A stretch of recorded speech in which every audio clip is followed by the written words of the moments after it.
खौरांगिरि नोंथांमोननिसिम खुलुमनाय जासिबाय आरो खौरां नायगिरि नोंथांमोननिसिम आंनि गोसो गोरबोनि खुलुमनाय आं जासिबाय। दिनैहाय जोंहा खोब गोजोनथाव सान। थांनाय 2003 मायथाइयाव जेब्ला बिटिसि एकर्ड जादोंमोन, बे एकर्डनि गेजेरजों जोङो जोंनि नैबे क'क्राझार, चिरां, बाक्सा आरो उदालगुरि बे जिल्लाखौ जोङो गोदानै बिटिसिआव जोङो मोननो हादोंमोन। थांनाय 30 अक्ट'बर 2003 मायथाइयाव बे जिल्लाफोरखौ गायसननाय जादोंमोन। दिनैहाय बे जिल्लाफोरनि सिङावहाय जोंहा बिटिआर सरकारनिफ्राय मोनसे बिथोन होलाय लेखानो जे जोंनि मोनफ्रोमबो जिल्लायाव जे जोंहा दिनैहाय गायसननाय सान हिसाबै जोङो फालिनो लादों आरो बे फालिनो लानाय हिसाबै जोंहा दिनैहाय चिरां जिल्ला हिसाबै जोंहा मोनसे जे गायसननाय सान, बे गायसननाय सानखौ जोंहा जिल्लानि जा फेग्राउन्डआव दिनै बेखौ गाजा गोमजायै फालिगासिनो दङ। आरो बेबायदिनो जोंहा चिरां जिल्लानि सिङाव थानाय गुबुन गुबुन जोंहा फरायसालिफ्राव बे गायसननाय सानखौ जोंहा फालिनो लादों।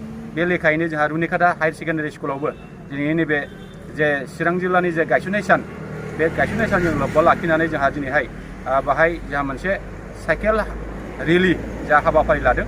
आरो बे हाबाफारिनि गेजेरजोंनो रायजो राजाफोरनो बा जोंनि फरायसाफोरनो मिथिहोनो लादों जे थांनाय 2003 मायथाइयाव बिटिसि जोनोम जानायनि उनावहाय जोंहा मोनथाम जे जिल्ला जे जोनोम जादोंमोन, बे जिल्लाफोरखौ जाहाथे थांनाय 30 अक्ट'बर खालि जेरैबायदि गायसननाय जाबाय, बे गायसननायखौनो दिनैहाय जोङो फरायसाफोरनो मिथिहोनो लुबैदों आरो रायजो राजाफोरनो मिथिहोनो लुबैदों जाहाथे बे गोदान जिल्ला जानायनि उनावहाय दासिमाव जोंनि जिल्लाया माबायदि जौगानो हादों हायाखै, बेफोर गासै बाथ्राफोरखौ जोंहा रायजो राजाफ्रा दिनै निस्सय मिथिया। दा बेनिखायनो खालामदों।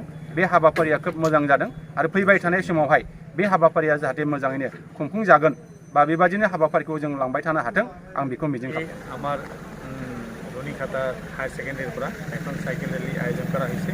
এই সাইকেল রেলির উদ্দেশ্যটো হল যে আজি আমার চিৰাং ডিস্ট্রিক্টর জন্মদিন, চিৰাং ডে বুলি আজি মানে গণনা করা হয়েছে। এই চিৰাং ডের উপলক্ষে আজি এখন আমার রুনিকাটা হায়ার সেকেন্ডারির পৰা সাইকেল রেলি এটা আমি চলাইছোঁ, যাতে আমার সকল রাইজৰ মাজত এই দিনটো যাতে স্মরণ থাকে। বহুত রাইজে হয়তো এইটো নাজানে যে কেতিয়া আমার চিৰাং ডিস্ট্রিক্টর জন্ম হৈছিল। 2003 চনত এই 30 অক্টোবৰত মানে তিনিখন নতুন জিলাৰ মানে জন্ম হৈছিল, চিৰাং, বাক্সা আৰু ওদালগুৰি। কোকৰাঝাৰটো আগৰ পৰাই আছিল। তো এই তিনিখন নতুন জিলাৰ জন্ম হৈছিল। গতিকে এই দিনটো যাতে সকলো ৰাইজৰ মাজত যাতে স্মৰণ থাকে, ইয়াৰ কাৰণে আজি আমাৰ চিৰাং ডিষ্ট্ৰিক্টত কাজল গাঁৱতো এখন ডাঙৰ মানে সভা আয়োজন কৰা হৈছে। ইয়াত বহুত মানে প্ৰগ্ৰাম লোৱা হৈছে হাতত, আৰু সেই উপলক্ষে আমিও আৰু ৰুনিকাটা হায়াৰ ছেকেণ্ডেৰীৰ পৰা এখন বাইচাইকেল ৰেলি আমি ওলাইছোঁ, যাতে আজিৰ দিনটো ল'ৰা ছোৱালী আৰু ৰাইজৰ মাজত যাতে স্মৰণ থাকে। ধন্যবাদ।